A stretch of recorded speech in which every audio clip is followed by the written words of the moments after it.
আসসালামু আলাইকুম। আমি আজকে সন্ধ্যায় একটা চালের গুঁড়ি বিস্কিট তৈরি করলাম। বন্ধুরা, কেমন হয়েছে? যদি ভালো লেগে থাকে অবশ্যই লাইক কমেন্ট দিবেন। আরেকটা ডিনারের জন্য চালের গুঁড়ি দিয়ে ডিম দিয়ে ভেজে রান্না করেছি। দুটোটা জিনিসের মধ্যে লাইক কমেন্ট শেয়ার করে দিবেন। বন্ধুরা, চালের গুঁড়ির পিঠাটা কেমন হয়েছে, যদি বিস্কিটটা যদি ভালো লেগে থাকে অবশ্যই লাইক কমেন্ট দিবেন। এটা আমাদের ফেনীর সবচেয়ে বিখ্যাত বিস্কিট। দেখেন বন্ধুরা কেমন হয়েছে, দেখতে পাচ্ছেন বিস্কিটটা কেমন হয়েছে? গোল বিস্কিট দেখতে পাচ্ছেন বন্ধুরা। এই যে আমার ছেলে এবং আমার মেজো মেয়ে অনেক ভালোবাসে, বড় মেয়ে খুব ভালোবাসে। এটা ফেনে বিখ্যাত বিস্কিট। দেখেন বন্ধুরা, দেখতে পাচ্ছেন?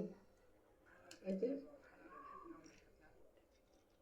আরেকটা আরেকটা দেখেন, লাভ চিহ্ন দিয়ে সার্কেল দিয়ে কেটেছি। বন্ধুরা, অবশ্যই আমাকে লাইক কমেন্ট শেয়ার করে দেবেন। আসসালামু আলাইকুম, টাটা।